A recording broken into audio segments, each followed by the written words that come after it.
अब मैं फॉरेक्स के बारे में आज डिटेल्ड वीडियो बनाऊंगा, क्योंकि भाई देखो बहुत बातें हो गई अपनी साइकोलॉजी की। अब थोड़ा सा असली दुनिया में आने की जरूरत है हमें, फॉरेक्स ट्रेडिंग की, कैसे हम ट्रेडिंग स्टार्ट करेंगे। और ट्रेडिंग का मैं तुम्हें एबीसीडी बताने से पहले मैं तुम्हें कुछ दिखाना चाह रहा। स्क्रीन पे देखो, फिलहाल मैं इसे थोड़ा सा और जूम कर लूं। ये क्या चीज है? ये दुनिया का नक्शा है। यो एक देश है, Australia, Asia, India, Europe, Africa, ये अलग अलग मतलब महाद्वीप हैं इस तरह से करके। इसमें अलग अलग देश हैं। अब मान लो मैं यहाँ पे इंडिया में बैठा, और मुझे यहां से बैठे बैठे मुझे भाई अमेरिका से कोई सामान मंगाना अपने इंडिया में। तो मुझे उस अमेरिका के सेलर को क्या कहना पड़ेगा फोन करके कि भाई मुझे एक एप्पल का फोन भेज दो। तो वो कहेगा ठीक है भेज दिया। तो वो मेरे से क्या डिमांड करेगा? वो मेरे से कहेगा भाई मुझे $1000 भेज दो। तो यो जब मेरे से मांगेगा, यो अपने देसी करेंसी तो मांगेगा, और मेरे पास है मेरी देसी करेंसी, इंडियन रुपीज। ऐसे ही जब अफ्रीका का बंदा अमेरिका फोन करेगा, तो नॉर्थ अमेरिकन अमेरिका का बंदा क्या कहेगा उसे भी कि सर डॉलर भेज दो। अभी सेम अगर कोई ऑस्ट्रेलिया से बंदा उसे फोन करेगा अमेरिका वाले को कि मुझे ऐसे ऐसे एप्पल के फोन भेज दो, ये सामान भेज दो, वो कर दो, वो कर दो, तो अमेरिका का बंदा हमेशा यही कहेगा मुझे डॉलर चाहिए जी।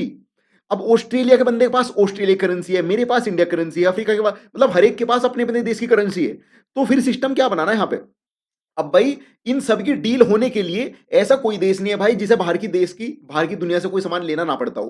तो अब इन सब चीज में व्यापार करने के लिए ही फॉरेक्स, फॉरेन करेंसी का एक्सचेंज का जन्म हुआ। सन 1971 से फॉरेक्स ट्रेडिंग स्टार्ट हुई, जो मार्केट में अब हम लोग करते हैं ये वाली चीज। और इससे पहले भी हो रही थी, पर जो इसका ऑनलाइन ट्रेडिंग का तरीका है वो 1971 से इसने जन्म लिया। और अब मैं तो बता रहा हूं, अब इसे हम कैसे करेंगे काम। मान लो मुझे मुझे मंगानी बाहर से, तो मैं अपने बैंक से कहूंगा कि लो जी मेरे $1000 के रुपए ये ले लो मेरे से, तुम सामने वाले बंदे के अकाउंट में डॉलर भेज दो। समझे? अब मेरा बैंक अमेरिका के बैंक को भेज देगा, भाई उस बंदे का भी तो खाता ही होगा। तो वो उसके खाते में, यानी कि बैंक के पास बैंक टू बैंक ट्रांसफर होंगे। और ये वाला जो इंडिया का बैंक है वो मेरे से लेगा रुपये और बाहर भेजेगा डॉलर। समझे? तो ऐसे ही सारा जो ट्रांजेक्शन हो रहा है बैंक टू बैंक हो रहा है। ठीक। अब इस चीज में क्या होता है, जब अब तक क्या हो रहा था सीन, अब तक ये हो रहा था सीन कि बैंक के पास ऑलरेडी डॉलर पड़ा होता है। तुम्हें क्या लग रहा भाई, मेरे जैसे तो करोड़ों लोग हैं इंडिया में, हर देश में भाई बहुत लोग हैं जिन्हें चेंज करना है। अब बैंक को हर देश की करेंसी रखनी पड़ती है अपने पास, उसके पास हर देश का एक्सचेंज है एक लिमिटेड अमाउंट में। तो मान ले मुझे यहां से ऑस्ट्रेलिया भेजना, तो मुझे ऑस्ट्रेलिया का अगर कोई सेलर है उससे मुझे सामान लेना, ऑस्ट्रेलिया मुझे ऑस्ट्रेलियन डॉलर भेजना। तो यहां से तो मैं अपने खाते में रुपए ही जमा करूंगा, वहां से मेरा बैंक भेजेगा ऑस्ट्रेलिया को ऑस्ट्रेलियन डॉलर। अगर मुझे यूरोप भेजना तो यूरो भेजेगा, मेरे से लेगा रुपए, वो अपना आप ट्रांजेक्शन करेगा। तो आपने सुना भी होगा कि सेंट्रल बैंक में होती है सबसे बड़ी करेंसी की एक्सचेंज यानी ट्रांजेक्शन। वो क्यों?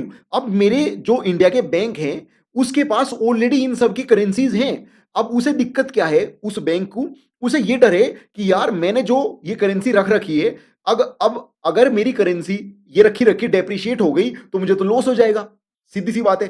तो अब हर बैंक, हर सेंट्रल बैंक, हर देश का सेंट्रल बैंक अपनी उस करेंसी को हेज करने के लिए इंटरनेशनल मार्केट में ट्रेडिंग करता है, फॉरेक्स ट्रेडिंग जिसे बोलते हैं। अब ये चीज जब से ऑनलाइन का दौर आया, मतलब जब से ऑनलाइन रिवॉल्यूशन हुआ, इंटरनेट का जमाना आ गया भाई, आदमी मोबाइल से ही कर रहे काम, तो तब से इसमें रिटेल ट्रेडर की भी एंट्री हो चुकी है। नहीं तो पहले ये सिर्फ बैंक टू बैंक होता था। वो ऐसे समझो, मानने की बात है, आज है सन 2023 और आज चल रहा है, एक समझो मेरी बात, $1 में 83 रुपया। समझे? अब अगर अपने इंडियन बैंक ने, इंडियन सेंट्रल बैंक ने 10 करोड़ रुपए के डॉलर ले लिए अमेरिका से, 10 करोड़ रुपए के डॉलर ले लिया अमेरिका से। ठीक। तो आज की डेट में जो अमेरिका से डॉलर मिलेगा वो हमारे सेंट्रल बैंक को भी, हमारे देश को भी 83 के भाव पे मिलेगा, 83 के आज की रेट पे। अब अगर अब से 6 महीने बाद अब क्या हुआ, रुपये की वैल्यू बढ़ गई। ठीक है, रुपये की वैल्यू ऐसे बढ़ गई, $1 में अब आने लगे 80 रुपए। समझे? अब मुझे यानी 80 रुपए में डॉलर मिलने लगा। अब जो सेंट्रल बैंक है, मैं 6 महीने बाद अगर सेंट्रल बैंक से पैसे लेने जाऊंगा कि या पैसे देने जाऊंगा, लो जी सामने वाली पार्टी को डॉलर भेज दो, और लो जी मैं 80 रुपए के भाव में पेमेंट कर रहा, तो समझे मेरे बैंक को हो गया लॉस, क्योंकि उसने तो 83 के भाव में लेकर रखे ना पैसे। समझे मेरी बात? अब इस लॉस से बचने के लिए ये बैंक फ्यूचर में काम करते थे पहले, फ्यूचर ट्रेड्स, फ्यूचर कॉन्ट्रैक्ट्स में बाइंग सेलिंग करते थे। अब क्या हुआ, अब जिस ट्रेडिंग की बात हम करने वाले हैं वो है स्पॉट फॉरेक्स ट्रेडिंग। स्पॉट में क्या है, करंट मार्केट में जो रेट चल रहा उस रेट पे हो रहा काम, फ्यूचर के रेट नहीं है ये जो अब चल रहे हैं। ये थोड़ा सा कॉम्प्लिकेटेड हो रहा होगा, रुको अभी नेक्स्ट पे आ जाओ। नेक्स्ट पे किस पे, इधर देखो थोड़ा साइड में, ये देखो ये सारे देश हैं अलग अलग। ठीक। ये कौन सा देश है, ये चाइना, यहां पे देखो इंडिया जूम रखा है, चाइना है, ये इंडिया है, ये ऑस्ट्रेलिया है। देखो इंडिया की इंडियन रुपीज करेंसी, ठीक है, ये है इंडिया की इंडियन रुपीज, ये ऑस्ट्रेलिया की ऑस्ट्रेलियन डॉलर, थाईलैंड की थाई बात, मलेशिया। अब तुम समझ रहे होंगे कैसे कैसे नक्शा बना हुआ। मानने की बात है यहां का कोई बंदा है डॉलर वाला, यूएस अमेरिका का बंदा है, उसे चेंज कराने हैं पैसे किसके साथ? ऑस्ट्रेलिया के साथ। तो क्या होगा, अभी क्या होगा, इसे हम रिप्रेजेंट कैसे करते हैं? एक यूएस डॉलर बराबर कितने? एक डॉलर में अब तक हमने पढ़ा था कि 83 इंडियन रुपीज, आईएनआर। ठीक, अब अगर हमें इसकी, अब तक तो इंडेक्स साथ कर रहे थे, अब हम कर रहे हैं यूएस डॉलर को ऑस्ट्रेलियन डॉलर के साथ। तो एक यूएस डॉलर में कितने ऑस्ट्रेलियन डॉलर? ठीक, समझे? ऐसा होगा। अब इसे रिप्रेजेंट कैसे करेंगे? रिप्रेजेंटेशन इसकी ऐसे बनेगी, US dollar oblique Australian dollar, है ना? इसे थोड़ा और साफ से लिख दूं, US dollar oblique Australian dollar. इसका मतलब है कि पहली करेंसी में दूसरे की वैल्यूएशन। ठीक, इसे ऐसे समझो, इसे जब हम लिखेंगे यूएसडी ओब्लिक आईएनआर बराबर 83, इसका मतलब एक डॉलर में 83 रुपए, यानी एक डॉलर में कितने रुपए? एक डॉलर में कितने ऑस्ट्रेलियन डॉलर? समझ गए होंगे? ठीक, अब हम इसे लेके चलते हैं थोड़ा और स्पॉट मार्केट की बात कर रहे थे ना हम। तो अब स्पॉट मार्केट का चलन कैसा है और स्पॉट मार्केट का फायदा क्या है?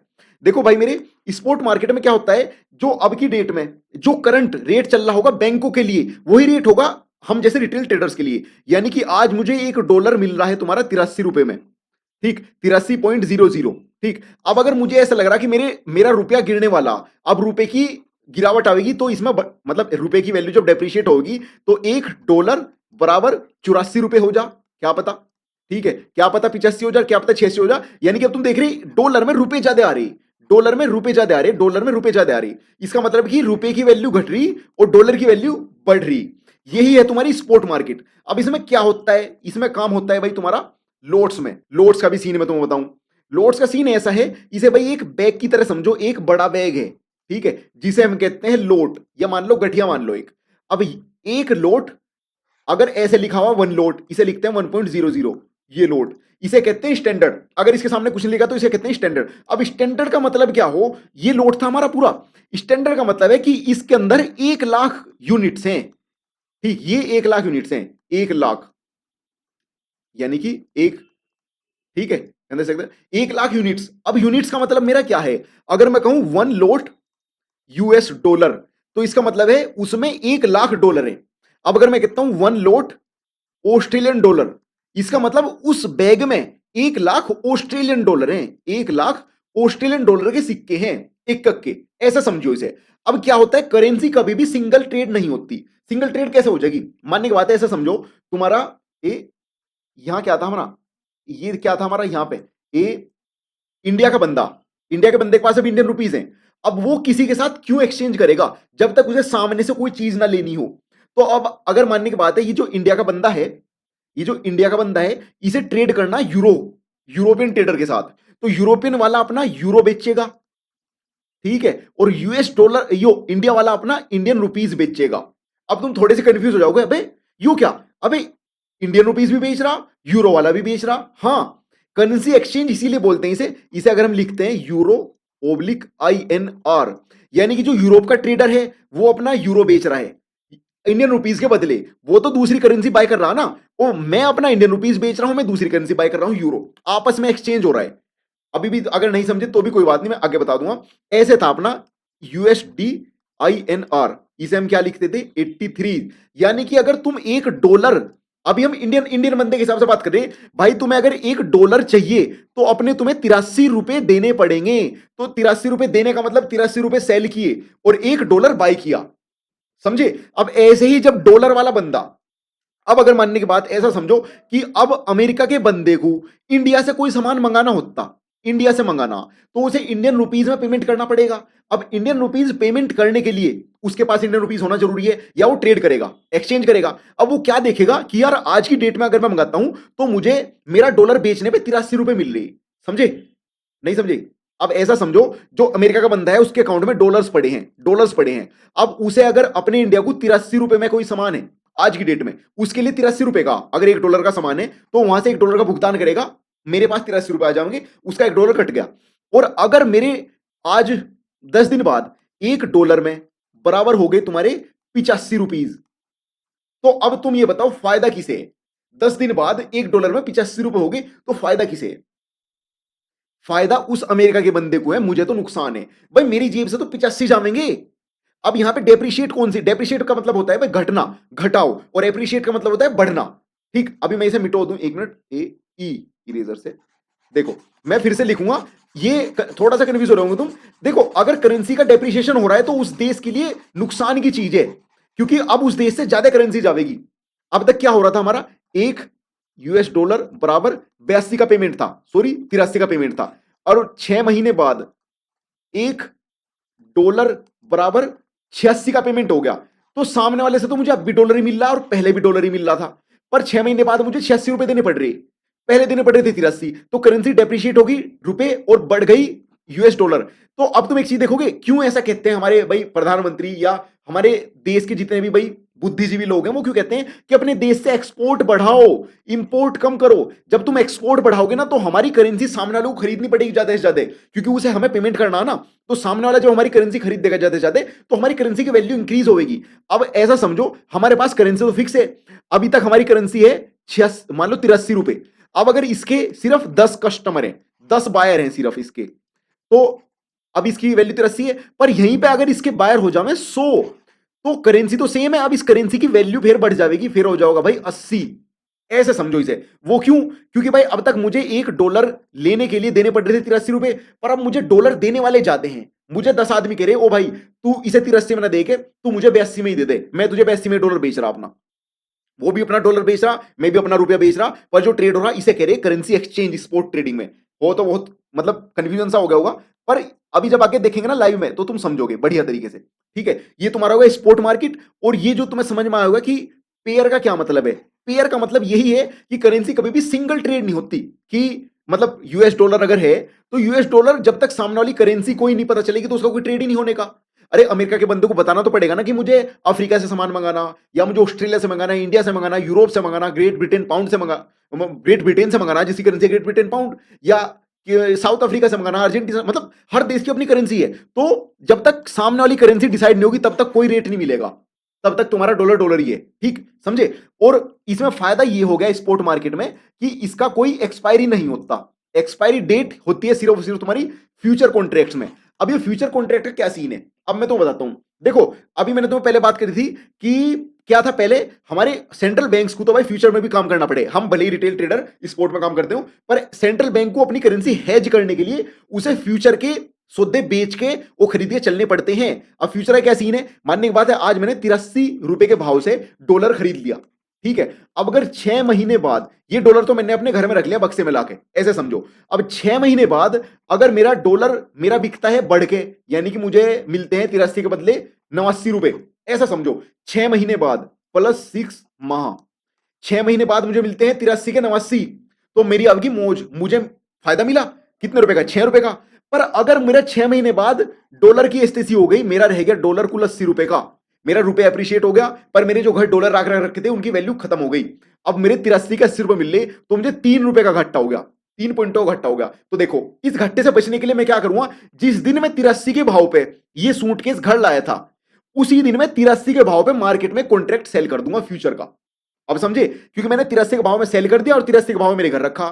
तो अब अगर करेंसी मैंने 83 के भाव में बेच दी, करेंसी घटो चाहे बढ़ो, मेरा न्यूट्रल रहेगा। ये अगर तुम्हें थोड़ा सा कंफ्यूजन लग रहा होगा तो मैं इसकी सेपरेट वीडियो बना दूंगा, पर यही तरीका है फ्यूचर बेच के अपनी, या फ्यूचर में सेल या बाय करके कॉन्ट्रैक्ट अपनी पोजीशन को हेज करने का तरीका तो यही है भाई। ठीक, लोड सिस्टम में तुम्हें बताऊं, ज्यादा कंफ्यूजन तो नहीं हो रहा, रुक जाओ मैं थोड़ी सफाई सी कर दूं स्क्रीन पे। लो ये, अब लोड सिस्टम मैंने तो बताया था कि एक जो सूटकेस है, ये जो स्टैंडर्ड का सूटकेस है, स्टैंडर्ड लोड इसे बोलते हैं, स्टैंडर्ड लोड, इसमें होती है 1 लाख यूनिट्स, ठीक है। अब स्टैंडर्ड लोट होता है 1.00, यानी कि 1 लाख है भाई इसमें, ठीक, 1 लाख करेंसी है। अगर मैं कहता हूं यूएसडी जेपीवाई, इसका एक लोट कितने रुपए का मिलेगा, अब यहां पे तुम्हें 1 लाख डॉलर जमा करवाने पड़ेंगे भाई इसमें ट्रेड करने के लिए। अब इसमें कोई लीवरेज का कोई सीन नहीं है, लीवरेज अगर तुम समझते होंगे, अगर तुम पुराने ट्रेडर हो, लीवरेज का कोई सीन नहीं, लीवरेज का सीन मैं अभी डिस्कस करूंगा, जस्ट अभी। अब तुम्हें देखो, मुझे अगर एक स्टैंडर्ड लोट में काम करना है, एक standard lot of USD JPY, इस करेंसी पेयर का, इन्हें करेंसी पेयर बोलते हैं, तो इसका अगर एक स्टैंडर्ड लोट में मुझे काम करना तो मुझे 1 लाख डॉलर जमा करवाने पड़ेंगे, ठीक। अब अगर मुझे, मेरे पास लीवरेज मिल गया, मुझे अगर मुझे लीवरेज मिल गया 100 गुने का, यानी कि मुझे मेरा 1 रुपया या मेरा मेरा जो अकाउंट है, मेरा जो भी अकाउंट है, उसकी 100 टाइम्स बाइंग पावर आ गई। Buying power. भाई लीवरेज के बिना तो फॉरेक्स ट्रेडिंग का डिस्कशन होता ही नहीं। पर लीवरेज लीवरेज का मैं तुम्हें जस्ट यहां पे एकदम एग्जांपल दे रहा हूं। अगर तुम्हें लीवरेज पे ये सूटकेस एक स्टैंडर्ड लोड का तुम्हें लीवरेज पे लेना पड़े तो तुम्हें कितने रुपए देने पड़ेंगे? अगर तुम्हें लीवरेज मिलता है 10 का, 1:10 का, तो कितने देने पड़ेंगे? अब तुम समझ जाओगे। अगर 1:20 का देना पड़ा तो कितने रुपए देने पड़ेंगे? 1:100 के पे, और 1 अरे हट जा, 1:400 के पे कितने कितने देने पड़ेंगे? अब मैं तुम्हें ऐसा एक फॉर्मूला लिख के दे रहा हूं यहां पे, तुम समझ जाओगे। जितने का भी लीवरेज है उसके बटे कर दो इस स्टैंडर्ड को, यानी कि 1,00,000/10, और यहां पे देने पड़ेंगे तुम्हें इसे ऐसे कर दो डिवाइड, इसे भी डिवाइड कर दो, मतलब पार्टीशन कर दिया मैंने इसका। इसको 1,00,000 को बटे 20, और इसे 1,00,000/100, और इसका है 1,00,000/400। ठीक, तो मुझे अगर बिना लीवरेज के तो 1,00,000 ही देने पड़ते। अब मुझे क्योंकि लीवरेज मिल गया तो मुझे स्टैंडर्ड लोड 10 के लीवरेज में मिल जाएगा तुम्हारा 10 से 10 खत्म, मात्र 10,000 में। इसका पेन का कलर चेंज करूं तब समझ आओगे, बढ़िया तरह, मात्र $10,000 में। ठीक, और अगर लीवरेज अपना बढ़ गया 20 गुना हो गया तो अब मात्र $5,000 में। $5,000 में। हाँ, ये चीज ध्यान रखो, पहली वाली करेंसी की यूनिट दी जाएगी। अरे मोटा हो जा भाई, यहां जा। ठीक है, देखो, अगर तुम्हें इसमें काम करना यूएसडी आईएनआर में तो पहली वाली करेंसी का पेमेंट होगा। ठीक, और अगर तुम्हें 100 का लीवरेज मिल गया तो बटे 100 कर दो, तुम्हारा आ जाएगा सिर्फ $1,000 में। दो, ठीक है, $1,000 में तुम ये वाला लोट ट्रेड कर पाओगे। अगर 400 का लीवरेज है, मुझे पता है दोस्त कंफ्यूजन हो रहा होगा, मेरा रिप्रेजेंटेशन इतना अच्छा नहीं है क्योंकि मैं इतना प्रोफेशनल यूट्यूबर नहीं बना, पर फिर भी मैं कोशिश कर रहा हूं तुम्हें समझाने की। देखो, अगर लीवरेज मिला तुम्हें 400 का फॉरेक्स ट्रेडिंग में, तो 1,00,000/400 बराबर, इसका तो मुझे याद है $250 देने पड़ते हैं इसमें। $250 में तुम एक स्टैंडर्ड लोट ट्रेड कर लोगे, एक स्टैंडर्ड लोट बाय या सेल कर लोगे, और यहां पे एक्सपायरी का कोई सीन नहीं होता, जो मैंने पहले बताया। चाहो तो तुम एक स्टैंडर्ड लोट लेके 1 साल रोक लो, 2 साल रोक लो, 2 दिन रोक लो, कोई एक्सपायरी नहीं होती इसमें, फ्यूचर ट्रेड्स की तरह। ठीक है दोस्तों, अब उसके बाद ये 24 घंटे खुलती है। इसका फायदा बस यही है कि ये 24 घंटे खुलती ही रहे, चलो ही जा 24 के 24 घंटे। अब वो कैसे? वो ऐसे मेरे भाई, अब क्या है ना, ये देखो अपना क्या है ना, दुनिया में कैसे चलती है, दुनिया चलती है तुम्हारी ऐसे।